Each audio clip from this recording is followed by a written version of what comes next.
Astaghfirullah. Bismillahirrahmanirrahim. Assalamualaikum warahmatullahi wabarakatuh.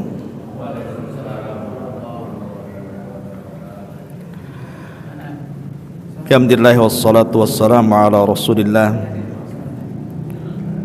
wa ala alihi wa sahbihi wa mawalah wa la hawla wa la quwata illa billahi wa ba'du. Alhamdulillah, di malam ini kembali kita bisa duduk untuk bertalabul ilmi di Masjid Al-Fajri Jodoh Batam.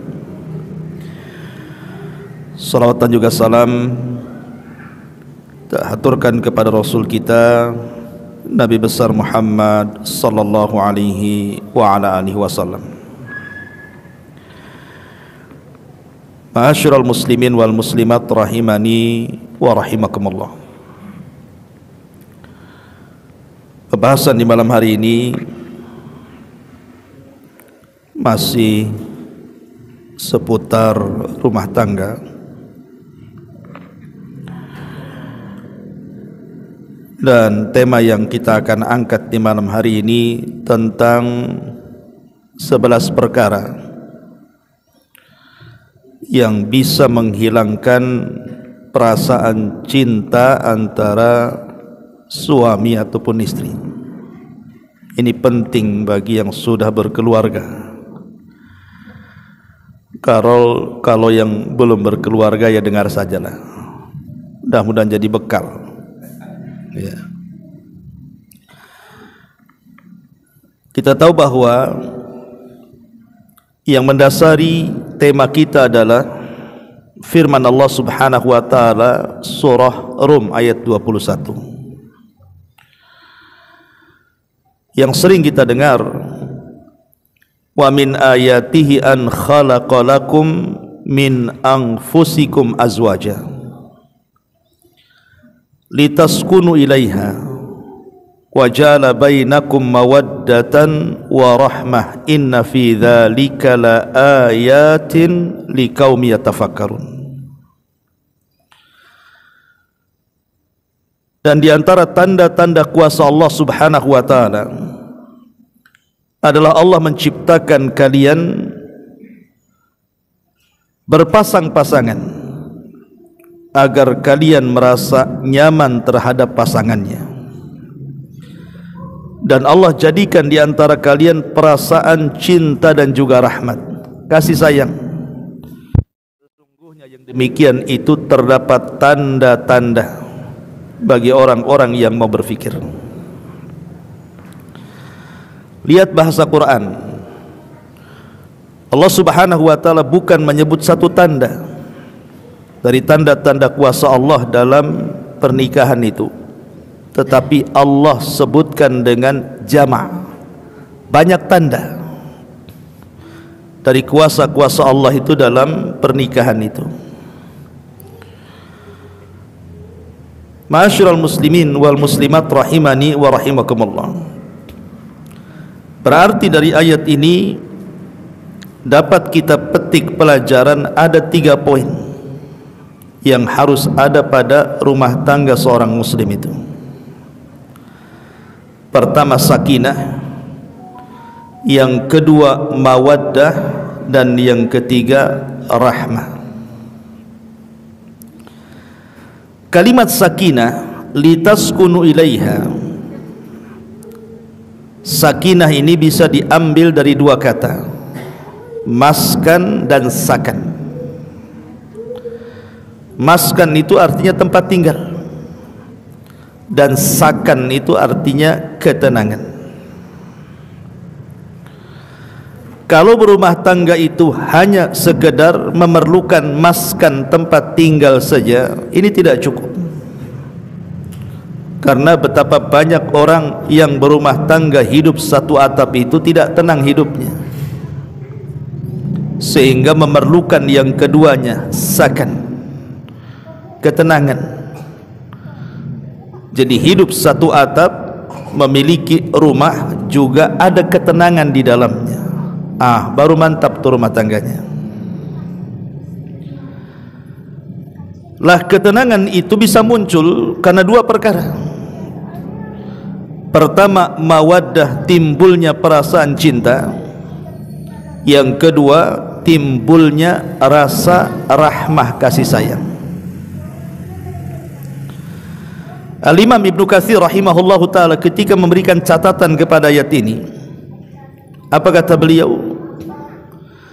Innar rajula yumsikul mar'ata imma limahabbatihi laha aw li rahmatin biha bi an yakuna laha minhu waladun aw muhtajatun ilaihi fil infaqi aw lil ulfati bainahuma wa ghairi dzalik. Kata Imam Ibnu Katsir rahimahullahu ta'ala, dia mengatakan seseorang itu, maksudnya seorang suami, kenapa dia bisa bertahan dan menahan istrinya di dalam rumahnya? Itu disebabkan karena kecintaan seorang suami kepada istri, makanya ditahan. Kalau sudah tidak cinta, ngapain ditahan? Atau boleh jadi bukan karena cinta, tapi karena kasih sayang. Mungkin cintanya sudah nggak ada, tapi sayangnya masih ada. Boleh jadi karena melihat anak, sebenarnya sudah jengkel sama istrinya, dah kurang ajar kan, tapi mikir anak dia. Tak jadilah, kasihan juga saya tengok anak.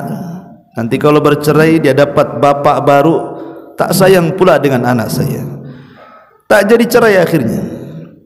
Artinya cinta boleh hilang, sayang kan tak boleh hilang. Karena tadi memikirkan boleh jadi karena ada anak, kata Imam Ibnu Katsir rahimahullahu ta'ala, atau karena mungkin dia masih berhajat dengan nafkah kita. Kalau kita ceraikan dia, dia makan apa di luar, kasihan juga. Atau karena tadi boleh jadi karena ada ulfah, ada perasaan yang lain yang kemudian menjadikan seseorang suami itu tidak menceraikan istrinya. Ma'asyiral muslimin wal muslimat rahimani wa rahimakumullah, intinya adalah dalam rumah tangga itu yang paling penting ditanamkan adalah dua perkara tadi, perasaan cinta dan kasih sayang. Di dalam Al-Quranul Karim, tepatnya surah Al-Anbiya ayat 90, Allah subhanahu wa ta'ala berfirman, wa aslahna lahu zawjahu innahum kanu yusari'una fil khairat wa yad'unana raghaban wa rahaban wa kanu lana khashin. Dan kami perbaiki baginya pasangannya, karena mereka bersegera dalam kebaikan dan berdoa kepada kami dengan penuh rasa takut dan harapan, dan penuh dengan rasa khusyuk saat berdoa kepada kami, kata Allah. Dari ayat ini kita bisa petik pelajaran bahwa kebaikan dalam rumah tangga itu, kalau rumah tangga itu diasaskan kepada syariat. Karena di sini Allah katakan kami perbaiki pasangannya ketika mereka bersegera melakukan kebaikan dan berdoa kepada Allah. Berarti sebab Allah memperbaiki rumah tangga kita ini karena kita berada di atas syariat, senantiasa melakukan ibadah dan senantiasa berdoa kepada Allah subhanahu wa ta'ala. Karena begini ikhwan, ada sebagian istri itu yang memang niat nikah itu bukan karena agama, tapi karena hubud dunia, karena cinta dunia saja. Mungkin bahasa sehari-hari yang kita kenal, ada uang abang sayang, kan itu ya. Tak ada uang abangku tendang, gitu. Apa istilahnya kan itu ya. Berarti di sini bahwa yang melembutkan hati itu bukan perkara harta, ikhwan. Karena sayangnya seorang istri kepada suami itu terkadang gara-gara ada harta saja. Ketika sudah hilang hartanya, hilang pula sayangnya. Makanya kenapa Allah Subhanahu wa taala berfirman, "Lau anfaqta ma fil ardi jami'an ma allafta baina qulubihim." Kalau engkau menginfakkan seluruh harta satu dunia ini, engkau tidak bisa melembutkan hati manusia. Lalu siapa yang melembutkan hati manusia itu? Maka Allah Subhanahu wa taala mengatakan, "Walakinallaha allafa bainahum." Allah lah yang melembutkan hati mereka. Dengan cara apa? Ya tadi, dasar rumah tangga kita ini di atas syariat Islam. Maka dengan sebab itu Allah akan berikan kelembutan yang melahirkan kecintaan dan kasih sayang tadi. Ada 11 perkara, inilah pembahasan kita, yang terkadang perasaan cinta itu akan tercabut sampai ke akar-akarnya dalam rumah tangga itu. Maka perhatikan 11 perkara jangan ada pada rumah tangga kita. Kalau ada 11 perkara ini, hilanglah cinta keduanya dan berakhir pasti dengan perceraian. Yang pertama, al-ghiratu syadidah. Al-ghairatu asyadidatu, cemburu yang berlebihan. Ali radhiyallahu anhu mengatakan, la tukthiru al-ghairata ala ahlik fatarmi bis-su'i min ajlika. Amma al-ghairatu fi mahalliha wa amma al-ghairatu fi mahalliha fala budda minha wa hiya mahmudah. Kata Ali radhiyallahu an, jangan memperbanyak cemburu terhadap keluargamu, karena cemburu itu bisa saja mengakibatkan buruk sangka. Adapun cemburu yang diletakkan pada tempatnya, kata Ali, terkadang diharuskan, bahkan terkadang terpuji, karena cemburu itu luapan dari kasih sayang dan cinta pasangan. Tapi kalau sudah berlebihan, itu jadi masalah. Karena istri si Nabi SAW juga cemburu. Satu hari Nabi SAW sedang berada di giliran Aisyah, Ummul Mukminin radhiyallahu anha. Tiba-tiba kemudian dihantar makanan oleh istri yang lainnya. Sebenarnya kan tidak ada masalah secara hukum. Umpamanya antum punya istri 2, kok diam saja nggak amin? Amin lah. Ya. Umpamanya antum punya istri 2, istri yang pertama mengirim makanan ke istri yang kedua, sementara suami giliran istri yang kedua atau sebaliknya, secara syariat tidak ada masalah. Tapi terkadang timbul kecemburuan. Lah Aisyah Ummul Mukminin radhiyallahu anha ini cemburu. Rupanya piring yang berisi makanan itu dipecahkan dia di hadapan Rasul dan para sahabatnya. Seolah-olah Aisyah mengatakan, ini kan giliran saya, kenapa istri yang lain giliran ngantar makanan pula, kan itu. Tetapi Nabi SAW tidak langsung berburuk sangka kepada Aisyah. Nabi hanya mengatakan, gharat ummukum, ibu kalian sedang cemburu, biarkan saja. Tapi setelah para sahabat nggak ada di rumah Rasul, kata Rasul, ganti tuh piring yang aku pecahkan tuh. Sudah diganti. Ya. Intinya bahwa cemburu boleh-boleh saja, tetapi cemburu yang menghilangkan perasaan cinta itu kalau sudah berlebihan. Seperti apa cemburu yang berlebihan itu?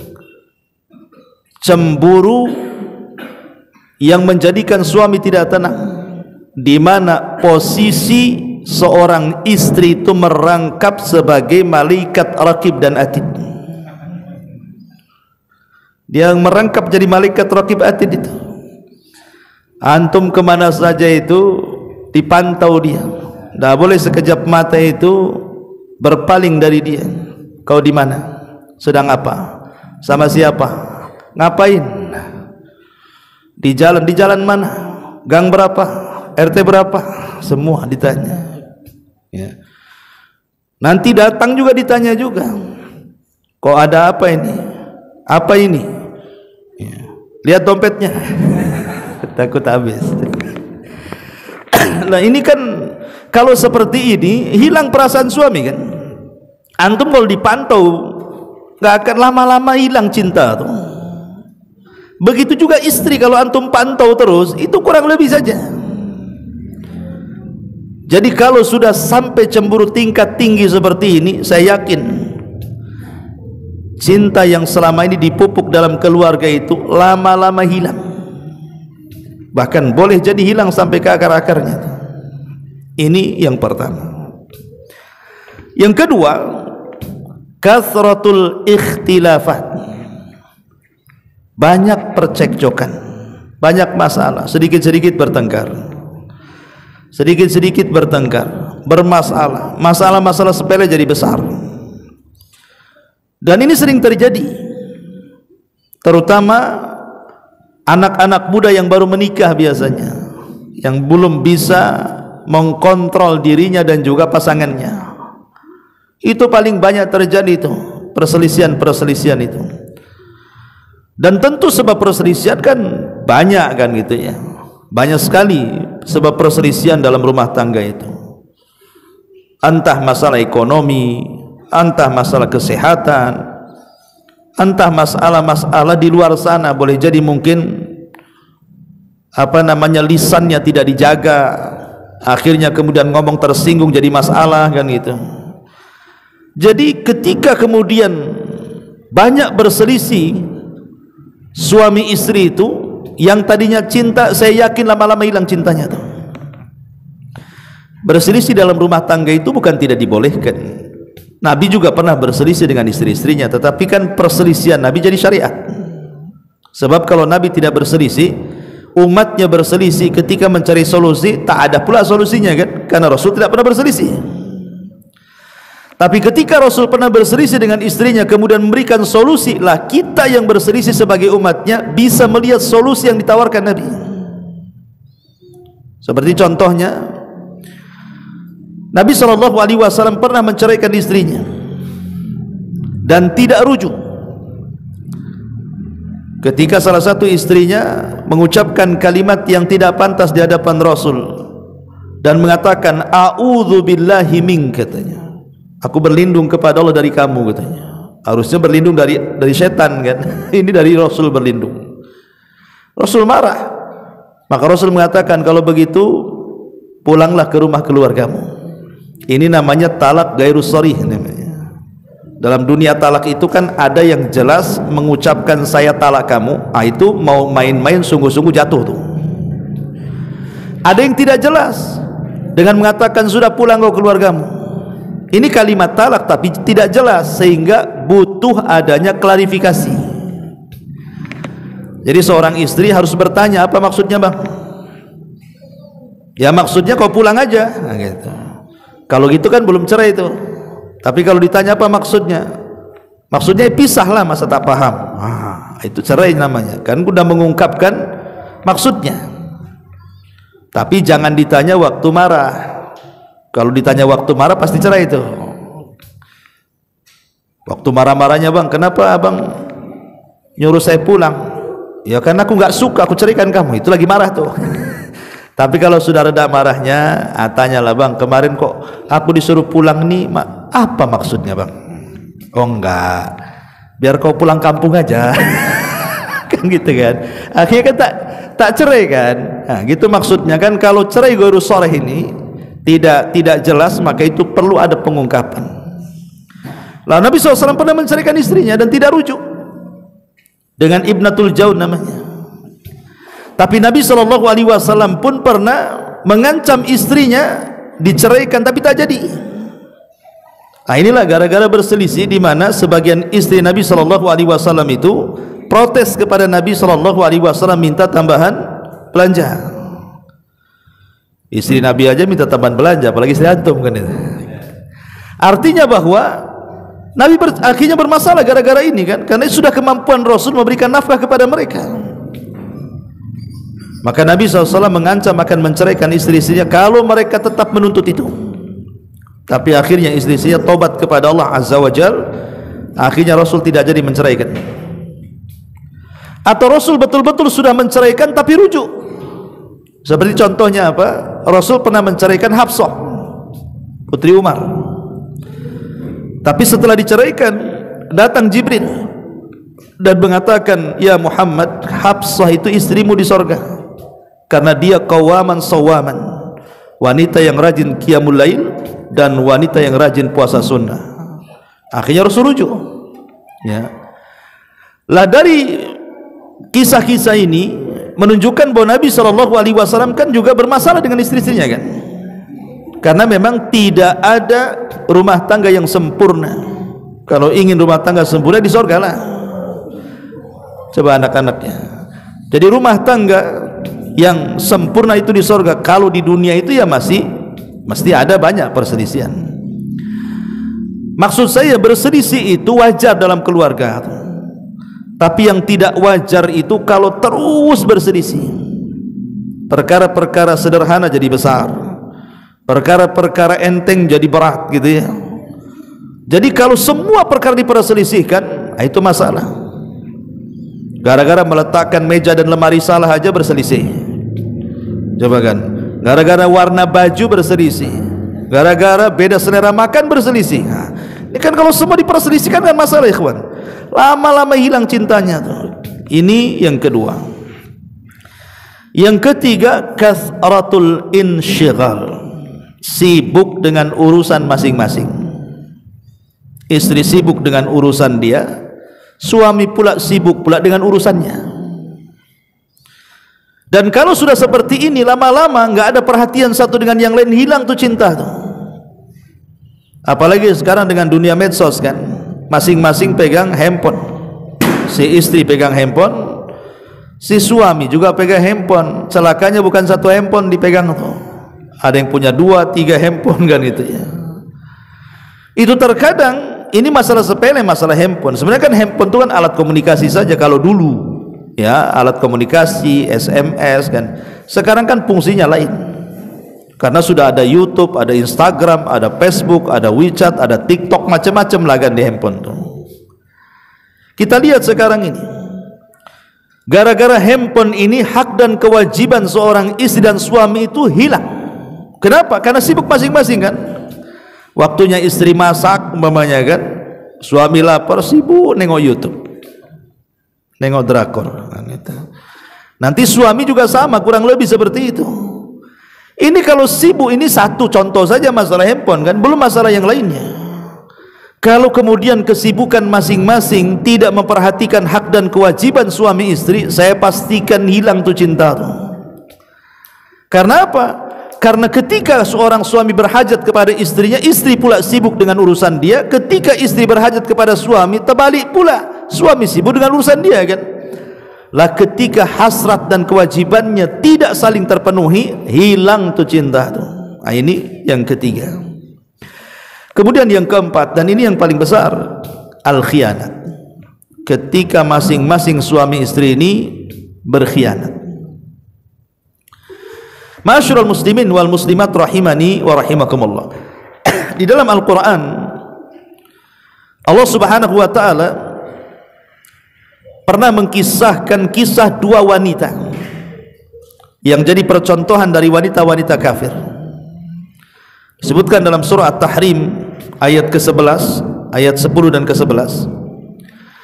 Allah Subhanahu wa ta'ala mengatakan, "Dharaballahu mathalan lilladzina kafaru imra'ata nuhin wa imra'ata lut kanata tahta abdaini min ibadina salihaini fa khanatahuma falam yughniya anhuma minallahi syai'a wa qila khulan nara ma'ad dakhilin."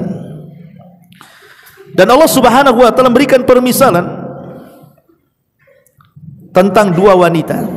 Pertama wanitanya Nuh, dan yang kedua wanitanya Lut. Kenapa Allah tidak katakan istrinya Nuh, istrinya Lut? Kok bahasanya pakai wanitanya? Harusnya kan Allah membuat permisalan bagi dua wanita, istri Nuh dan Lut, tapi Allah tidak mengatakan istri itu.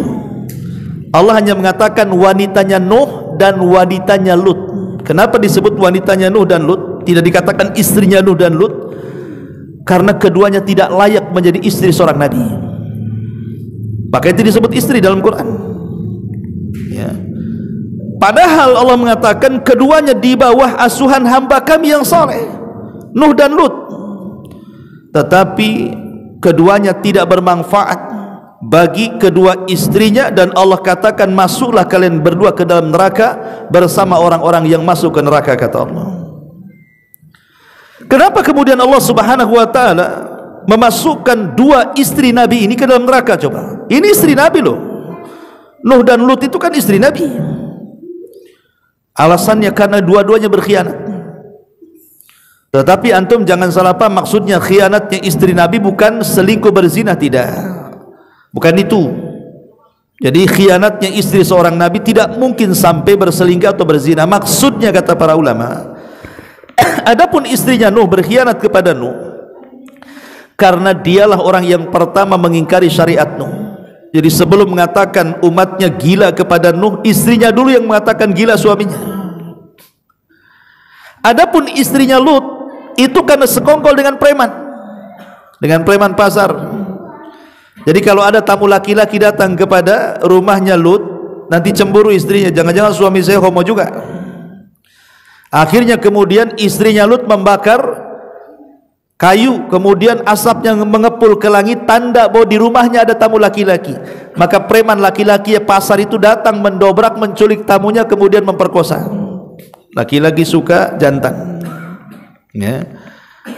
Itulah berkhianat, membocorkan setiap tamu. Artinya kalau khianatnya para nabi, istri-istri para nabi yang seperti ini saja terancam dengan neraka, lihat bagaimana pengkhianatan suami istri di zaman sekarang kan. Dan pengkhianatan yang paling besar adalah ketika melakukan perselingkuhan. Kalau ketahuan, hilang tuh cintanya tuh. Walaupun mungkin tidak sampai selingkuh besar, boleh jadi mungkin ketahuan WA-nya, ketahuan SMS-nya, ketahuan isinya, ketahuan transfer uangnya, dan begitu seterusnya kan. Itu dia belum ngapa-ngapain kan, baru tulisan-tulisan itu saja itu sudah hilang tuh cinta tuh. Apalagi kalau betul-betul melakukan perselingkuhan akbar kan gitu, sampai melakukan perzinahan, dan itu ketahuan. Nah ini juga yang harus dipahami, bahwa kalau terjadi khianat dalam rumah tangga dipastikan hilang cintanya. Ini yang keempat. Kemudian yang kelima, adamul ihtimami bil madhar. Kata ulama, tidak adanya perhatian baik suami istri itu dalam penampilan yang tampak.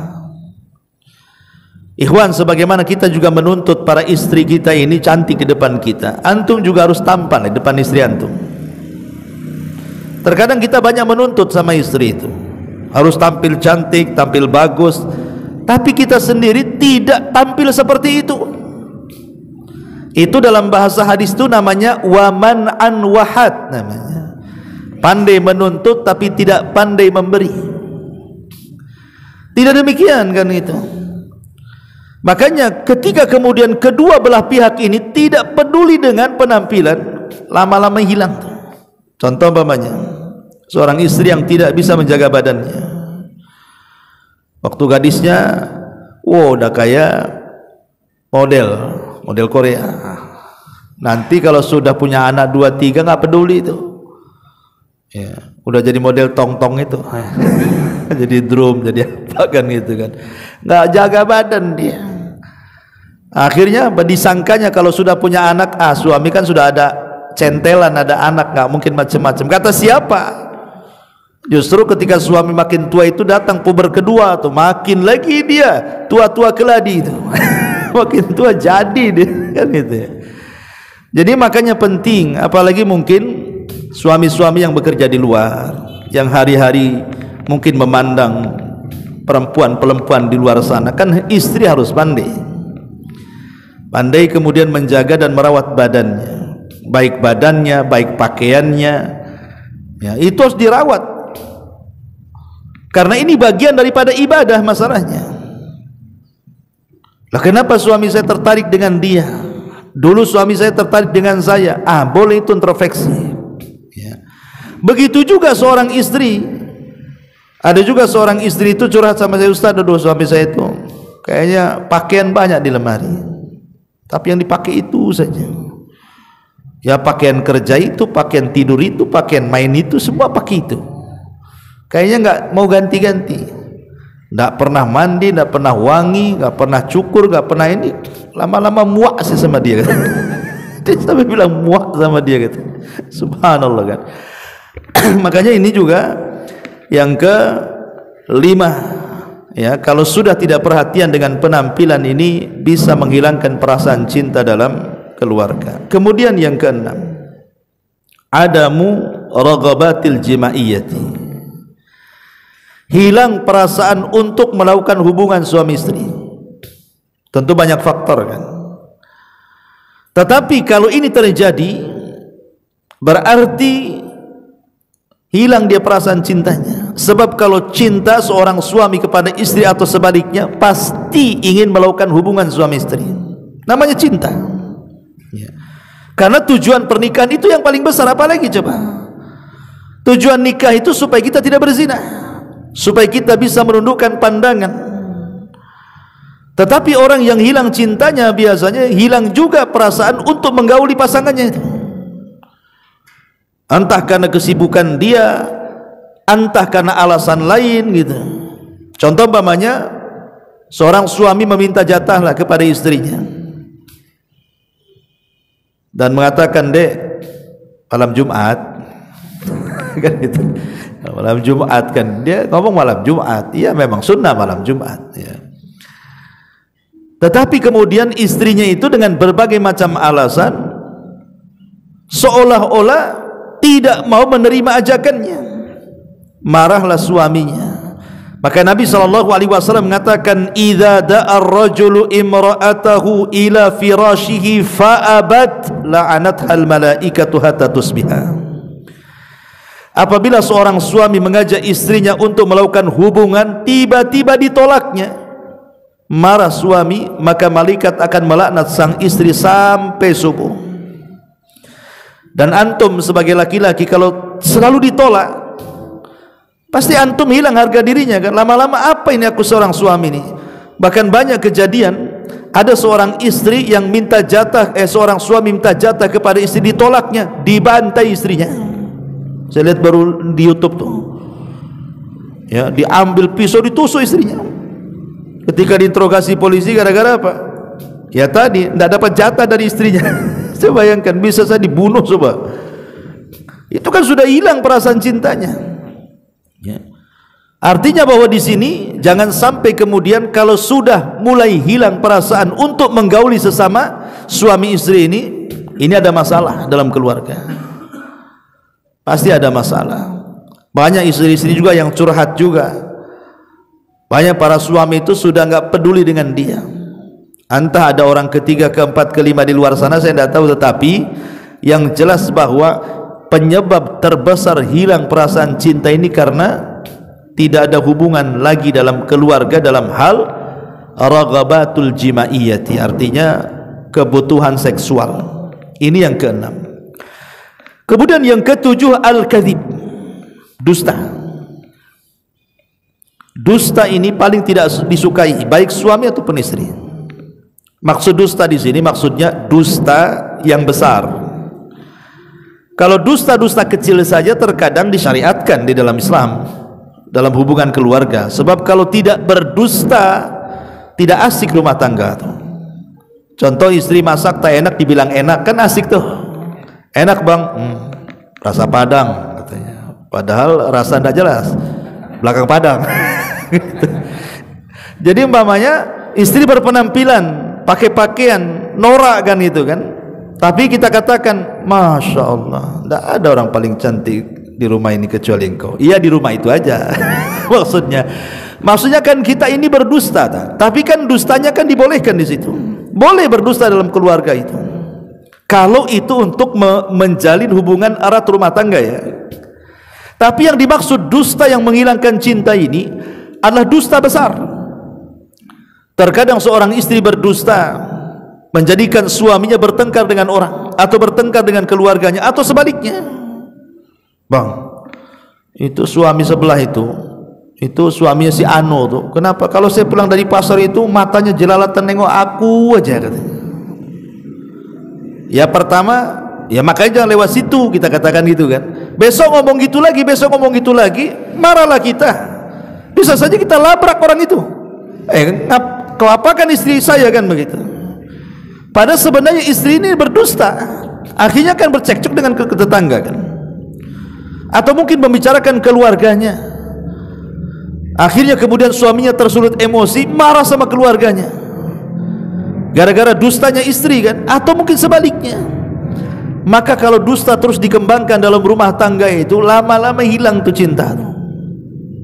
Karena dusta sendiri dalam hadis adalah yahdi ilal fujur, bisa mengantarkan kepada keburukan. Fujur, kefajiran, kejahatan.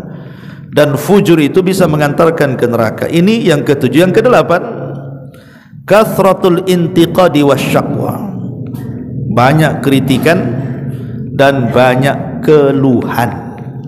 Nih, kalau dalam rumah tangga ini sudah banyak mengkritik antara suami istri, banyak mengeluh antara suami istri, hilang tuh cintanya tuh. Kan banyak tuh istri-istri itu yang dikit-dikit mengeluh ekonomi. Bang, tolonglah bang, katanya. Masa tetangga itu sudah beli mobil kita aja ke sana kemari, motor ngeredit lagi, katanya. Usahalah bang. Kadang-kadang mengeluh, tidak qanaah kan. Ataupun masalah-masalah yang lain, memaksa suaminya untuk mencari nafkah lebih pada itulah kemampuannya di situ. Itu tidak ridho dan qanaah. Akhirnya banyak keluhan-keluhan. Lah, dalam rumah tangga itu kalau sudah banyak mengeluh, hilang tuh cintanya lama-lama tuh. Muak juga kan lama-lama. Seorang suami kalau istri banyak mengeluh, muak lama-lama. Sebaliknya juga gitu. Kalau seorang suami banyak mengkritik istrinya, lama-lama muak juga istri itu. Makanya kemudian sangat penting sekali seseorang itu bersyukur. Nabi SAW mengatakan, la yangdurullahu ila imra'atin la tashkuru li zawjiha wa hiya la tastagni anhu. Allah tidak akan melihat istri yang tidak mensyukuri suaminya padahal ia sangat berhajat kepadanya. Maka bersyukurlah kepada suami sebagaimana suami juga bersyukur kepada istri, karena malam yashkurin naslam yashkurillah. Siapa yang tidak pandai bersyukur kepada manusia, maka dia tidak dinyatakan bersyukur kepada Allah. Kemudian yang kesembilan, al-ihana, merendahkan. Ini kalau suka merendah-rendahkan, suami merendahkan istri, istri merendahkan suami, kan itu. Merendahkan martabatnya, pendidikannya, keluarganya, usahanya, pelayanannya, khidmatnya, dan begitu seterusnya. Maka kalau saling merendahkan, dibahaya. Ya, hilang perasaan cintanya kan. Oh, dasar kamu ini. Udah kalau udah ngomong dasar-dasar ini awalnya, itu udah mulai merendahkan tuh. Maka kenapa kemudian di dalam Islam itu Nabi sampai mengatakan la yafruqu mu'minun mu'minatan, tidak boleh seorang mukmin mencela mukmin yang lainnya. In kariha minha khuluqan radiya minha khuluqan akhar. Kalau seseorang benci kepada akhlak pasangannya, jangan langsung diungkapkan kebenciannya, tapi lihat sisi baiknya. Hadis ini menjadi sebuah kaidah, bukan dalam dunia rumah tangga saja ya, dalam dunia bertetangga, dalam dunia berkawan juga sama. Pamannya tetangga ini bermasalah dengan kita, akhirnya kita benci. Jangan kemudian melihat kesalahan tetangga saja, lihat kebaikannya.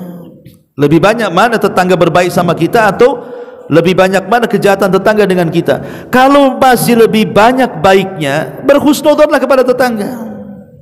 Sama juga seorang suami kepada istri atau istri kepada suami. Sebelum suami ini mencela istrinya, lihat sisi baik istrinya itu, ada kebaikannya, kemudian ditimbang. Oh, masih banyak kebaikan rupanya istri saya, tak jadilah saya mencelanya. Ataupun sebaliknya. Tapi biasanya yang banyak mencela dalam keluarga itu biasanya istri. Kenapa demikian? Karena ada sisi lemah seorang istri itu yang tidak dipunyai suami. Apa sisi lemah seorang istri? Qusurul fitri. Apa qusurul fitri itu? Maksudnya rendahnya fitrah seorang istri, mudah mengkufuri kebaikan suaminya. Makanya antum jangan heran kalau antum sudah berbuat baik sama istri antum, satu hari antum berbuat salah, pasti dia akan mengatakan, ah kau itu suami nggak bagus. Pasti itu akan ngomong suatu, kau ini suami nggak bagus, nggak tanggung jawab, nggak bagus, nggak baik, nggak berakhlak, macam-macam tuh akan ngomong gitu nih. Pasti itu akan ngomong dengan bahasa-bahasa dia yang intinya kufur kepada kebaikan suami. Karena itu yang dikatakan Nabi, walaupun engkau seumur hidupmu berbuat baik kepada istrimu, kemudian engkau melakukan satu kesalahan, maka istri akan mengatakan engkau belum pernah berbuat baik sedikit pun kepadaku. Dan itulah rendahnya fitrah seorang istri yang suami harus sabar. Ini kalau istri sudah ngomong begitu, antum harus sabar. Itu sisi kelemahannya di situ. Dia mudah kufur. Makanya kenapa Nabi SAW ketika diperlihatkan neraka itu paling banyak istri-istri dibandingkan suami yang di neraka itu. Salah satu penyebab yang terbanyak para istri masuk neraka itu gara-gara ini. Dia tidak menjaga lemahnya fitrah dia, sehingga dia mudah melecehkan suaminya dan merendahkan suaminya, sehingga seolah-olah suaminya tidak ada kebaikan bagi dia. Nah, ini kalau sudah seperti itu hilanglah perasaan cinta. Kemudian yang nomor 10, al-asam minan nasihati wal inad. Seolah-olah tuli, tidak menerima nasihat. Ada istri atau suami itu yang dikasih masukan tidak terima tuh. Suami ngasih masukan, istri yang nggak terima. Istri memberikan masukan kepada suami juga ditolak. Ini kalau seandainya nasihat dalam keluarga, ini suami sudah banyak, dan karena itu banyak ya masalah-masalah yang sampai kepada saya yang bertanya soal keluarga itu. Ini yang jadi kemudian percekcokan, akhirnya kemudian terjadi perceraian. Kenapa? Karena hilang perasaan cinta ketika salah seorang dari keduanya itu tidak bisa dinasihati. Ini suaminya ngasih masukan, istrinya tak terima. Atau sebaliknya, istri ngasih masukan, suaminya marah-marah. Itu kalau terus-terusan seperti itu, hilang tuh perasaan cinta. Dan ini yang paling banyak. Ustadz, saya ini sudah ngasih nasihat pasangan saya ini, tapi nggak mau dia itu. Dia merasa benar. Nanti suami juga ngomong begitu, istri saya ini kayak merasa benar aja katanya. Nah, jadi akhirnya apa? Ketika saling membela diri, hilang perasaan cinta. Dan yang terakhir, yang ke-11 adalah asyatmu wa dharab. Dan ini yang paling bahaya juga, mudah mencaci, memaki, bahkan ada sebagian suami itu yang suka memukul. Ini kalau sudah yang keluar cacian, makian, pukulan, antum sedang berada di ring tinju atau berada di rumah tangga kan gitu. Ya kalau antum berada di ring tinju terserah lah kan gitu, memang harus pukul-pukulan. Tapi antum sedang berada dalam rumah tangga. Memukul itu sudah saya jelaskan kemarin, ada dua perkara kan. Pertama, kalau ada maslahat, kalau saya pukul pasti berubah. Lah kalau antum tidak bisa memprediksi kalau saya pukul dia berubah atau tidak, nggak usah dipukul. Karena dipukul nggak berubah, apa fungsi pukulan? Maka dilihat, ditimbang dulu sebelum antum mukul itu. Itu pun setelah melalui dua proses kan. Pertama nasihat, yang kedua antum tidak bicara atau tidak menggaulinya. Baru ketika masih juga istri itu seperti itu, maka boleh memukul. Memukul pun satu, tadi saya katakan, lihat maslahatnya. Ada nggak maslahatnya? Kalau tidak ada, jangan. Yang kedua, kalaupun ada maslahatnya, maka satu, jangan memukul di wajah, karena wajah ini tempat terhormat. Nanti istri selalu teringat dengan pukulan antum setiap kali mengaca. Yang kedua, jangan ada bekas dalam pukulan, sebab bekas itulah yang nanti akan jadi bukti forensik antum masuk penjara, KDRT itu. Nanti dipisum, nanti antum dilaporkan kan itu. Tapi kalau nggak ada tanda, nggak ada bekas, apa yang mau dipisum? Dia datang ke rumah sakit, saya dipukul Pak Dokter, dipisum, tak ada bekasnya ya. Makanya hati-hati kalau ada bekas nih, ini jadi bukti forensik nih, itu bisa dilaporkan ke KDRT, 5 tahun penjara tuh ya. Ma'asyiral muslimin yang dimuliakan Allah Azza wa Jalla, inilah 11 perkara. Ya ini antum tambah sendiri. Artinya banyak sekali perkara-perkara yang menjadikan kemudian hilang perasaan cinta dalam keluarga. Baik, ma'asyiral muslimin wal muslimat rahimani wa rahimakumullah. Sebagai tambahan pembahasan kita, yang saya ingin tekankan adalah masalah banyaknya perselisihan dalam keluarga. Dan hari ini Masya Allah ya kan, bukti banyaknya perselisihan itu dengan banyaknya orang yang berjubel di pengadilan agama. Coba makin hari tingkat perceraian itu kan makin meningkat. Di kota Batam ini terutama paling banyak ya, tingkat perceraian yang luar biasa itu meningkat di Kepri, khususnya di kota Batam ini. Kenapa coba? Ya karena banyaknya perselisihan tadi dalam keluarga. Ya persoalannya masing-masing tentunya kan.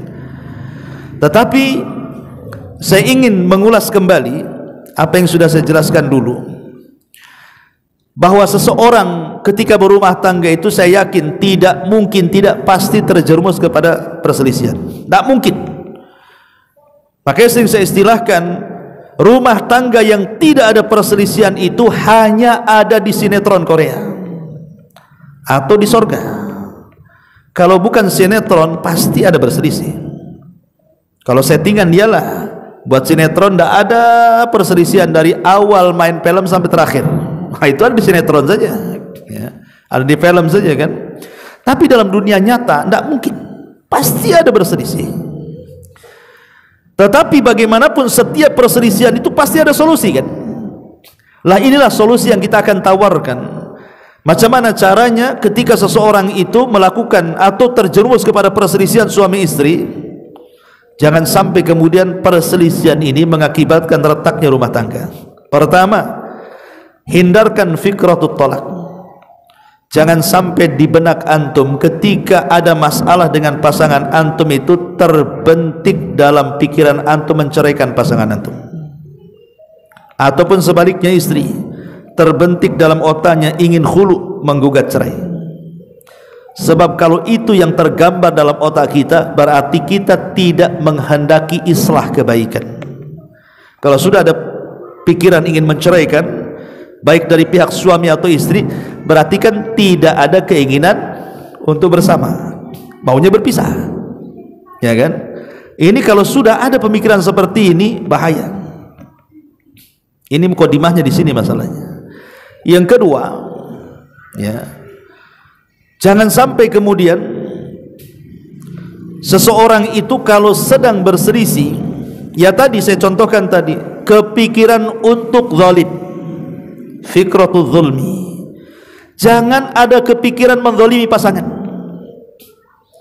entah dengan cara memukul, entah cara mencaci, memaki, melaknatkan itu. Begitu juga istri.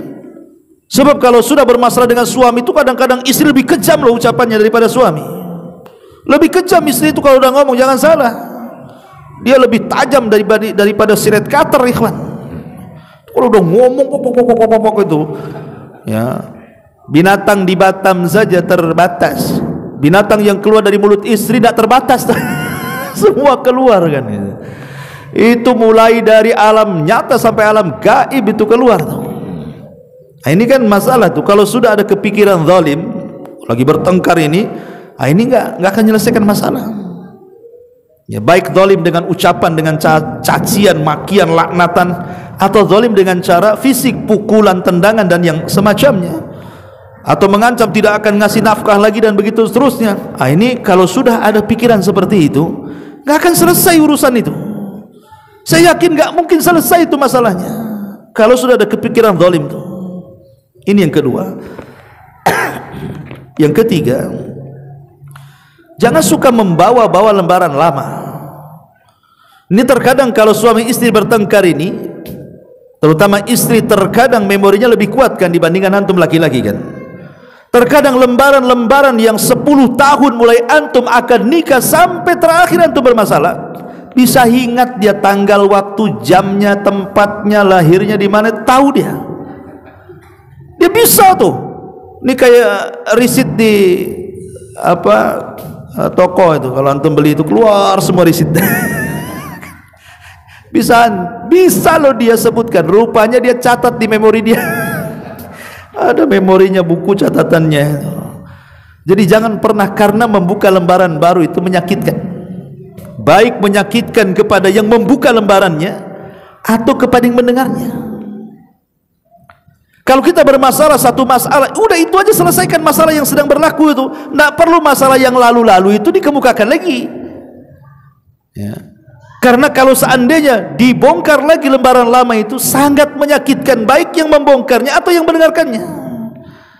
Maka itu pentingnya, sebab sudahlah dosa-dosa yang lalu itu dikubur. Bukankah Rasul yang mengatakan kullu ummatin mu'afan illal mujahir, setiap umatku dimaafkan dosanya kecuali yang mujahir. Ketika ditanya siapa mujahirin itu ya Rasulullah, mujahirin itu orang yang aibnya sudah ditutup oleh Allah, dia bongkar lagi. Jadi membongkar aib itu tidak boleh, membongkar dosa-dosa yang silam itu tidak boleh, yang sekarang aja lah kita hadapi kan itu. Maka ini juga yang ketiga, jangan suka membawa-bawa lembaran baru. Kemudian yang keempat, janganlah perselisihan itu dibawa keluar rumah, cukuplah dalam rumah saja, jangan dibawa keluar rumah. Karena ada kemudian suami istri kalau berselisih dia bawa-bawa keluar tuh, yang istri ngadu pada keluarganya, yang suami ngadu pada keluarganya, peranglah Israel Palestina tuh ya. Akhirnya kan perang dua keluarga jadinya kan. Karena saya yakin masing-masing keluarga tidak semua berakal, ada juga yang tidak berakal. Akhirnya apa? Membela pihak masing-masing. Kalau sudah membela pihak masing-masing, bukan cari solusi, itu namanya cari perang. Makanya jangan terbentik kalau ada masalah, selesaikan berdua dulu. Cari benang kusutnya di mana kan itu. Udah ada kusut kali Ustaz, tak bisa juga diambil tuh yang kusut-kusut. Udah kusut kali umpamanya kan. Ya kalau memang tidak bisa lagi, baru cari orang ketiga dari keluarganya, siapa yang amanah. Tidak semua keluarga dilibatkan dan diceritain, enggak.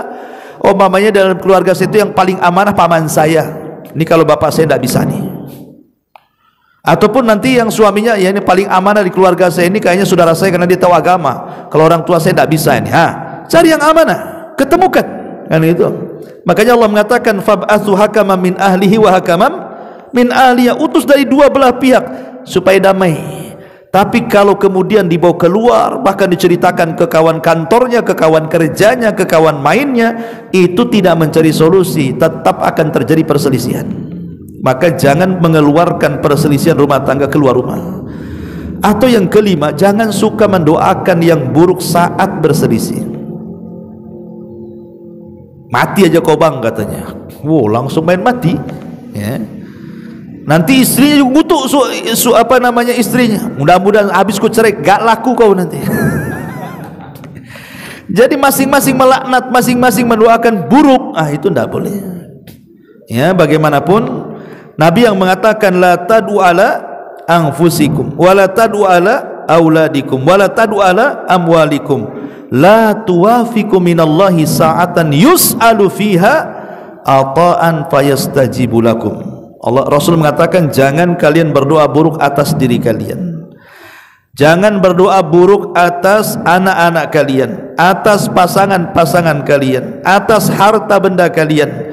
Karena boleh jadi ketika berdoa kok mencocoki waktu ijabahnya doa, akhirnya dikabulkan. Maka jangan suka seperti itu. Kemudian yang keenam, kalaupun harus berselisih, jangan di depan anak-anak, bagi yang sudah punya anak, karena itu akan mempengaruhi psikologi masalahnya kan. Itu akan ditiru sama anak-anaknya. Bahkan boleh jadi mungkin anak pun akan terlibat dalam pertengkaran orang tua tuh. Ya, jadi kalau berselisih jangan di depan keluarga, jangan di depan anak-anak. Dan jangan bawa-bawa persoalan dukun dalam keluarga. Kan ada tuh orang-orang yang membawa dukun dalam keluarga itu. Dulu pantas saya sayang sama abang ini, sekarang saya benci, jangan-jangan abang pelet saya. Bawa dukun kan tuh.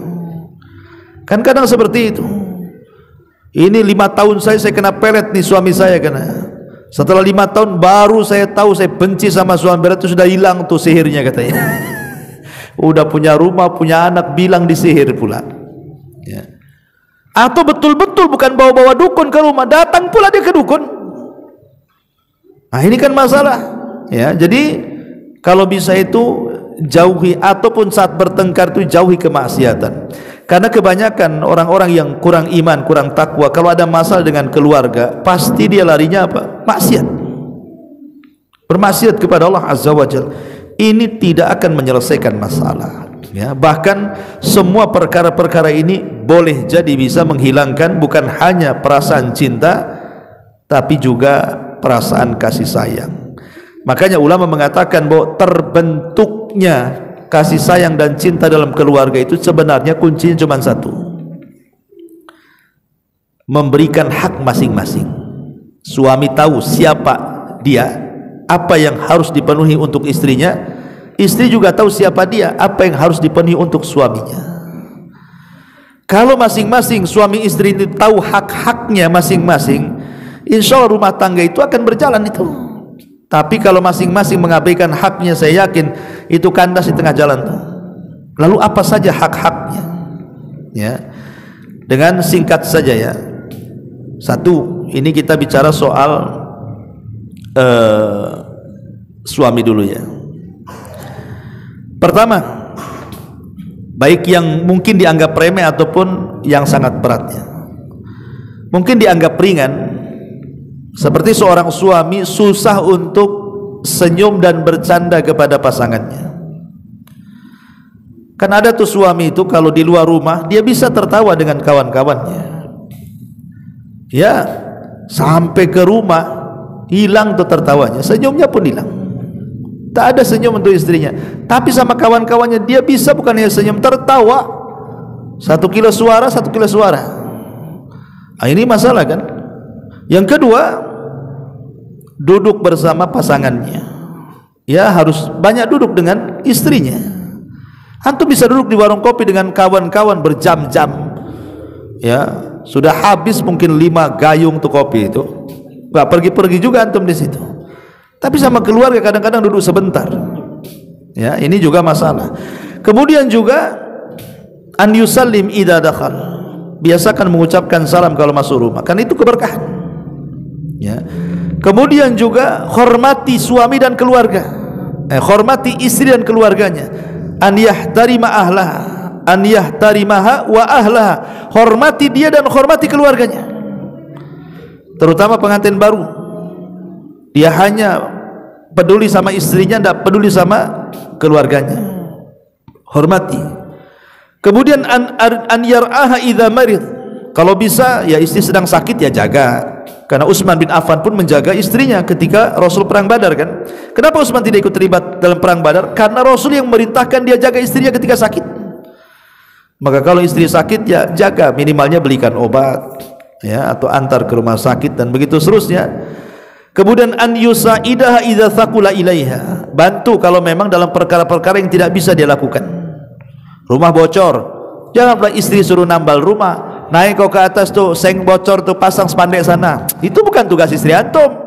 Ya, itu tugas laki-laki. Antum yang naik marah-marah, ini rumah bocor, kenapa kau tak benerin katanya. Bukan tugas dia. Tugas antum naik suami. Kalau itu bukan tugasnya, jangan antum suruh-suruh dia. Atau mungkin dia sedang hamil, sedang melahirkan, sedang menyusui, ya gantilah tugasnya sementara. Ya, itu juga penting. Kemudian juga an yura'i qusural fitri. Tadi sudah saya jelaskan, perhatikan tentang kurangnya fitrah wanita tadi, sabar kalau dia suka mengingkari kebaikan kita.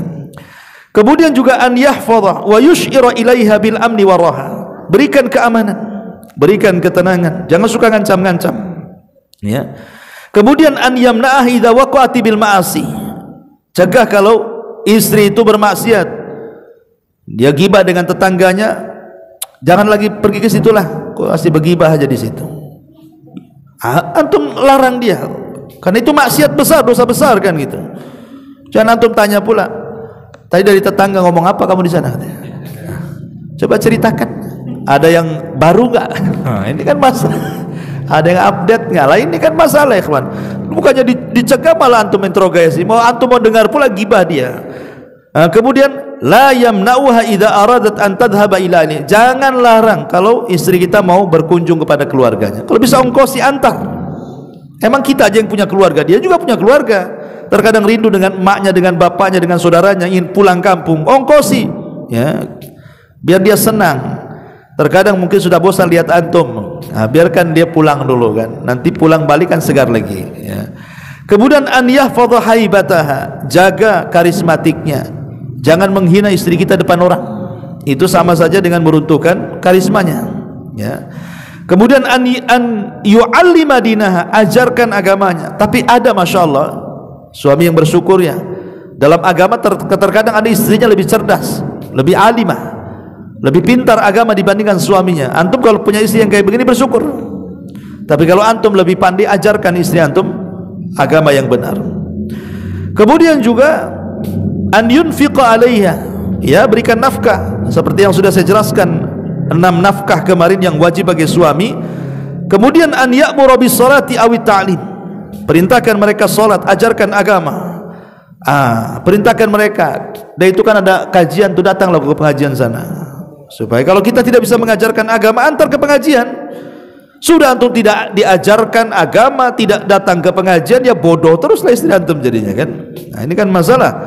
Kemudian juga alla yaghiba lil amali akthar min 4 ashhur. Kalau antum mau berangkat kerja jauh, mungkin kerja di kapal, kerja di mana, maka tidak boleh lebih dari 4 bulan. 4 bulan pulang. Kecuali kalau ada kesepakatan. Tapi kalau tidak kesepakatan tidak boleh. Karena di zaman Umar bin Khattab, jadi Umar itu malam-malam keluar, rupanya ada suara ranjang yang bergerak. Rupanya ada seorang wanita sedang bersendirian dalam rumah itu melantunkan syair karena suaminya sedang berangkat perang, dan mengatakan kalau bukan karena takut kepada Allah sudah bergeraklah ranjang ini. Maksudnya sudah selingkuh kan itu. Jadi Umar dengar. Makanya Umar akhirnya membuat sebuah aturan, setiap 4 bulan pasukan diganti. Pulang ke keluarganya ganti. Nanti 4 bulan pulang diganti. Dari sini istinbat hukumnya tidak boleh seorang suami meninggalkan istri lebih daripada 4 bulan kecuali karena hajat dan darurat atau karena sudah ada kesepakatan. Memang kerjanya umpamanya kontraknya 2 tahun, mau diapakan lagi, dan istrinya rela. Kalau istrinya nggak rela jangan. Ya. Dan banyak lagi. Ini hak-hak yang harus ditunaikan seorang suami. Adapun istri, ya taatlah dengan cara yang baik kepada suami. Jangan puasa sunnah kalau suami ada. Karena boleh jadi suami menghendaki dia kan. Ya, Ustaz saya sudah izin semalam sama suami, tapi suami minta pula siang-siang, batalkan. Ya, karena melayani suami wajib. Puasa Senin Kamis di sunnah.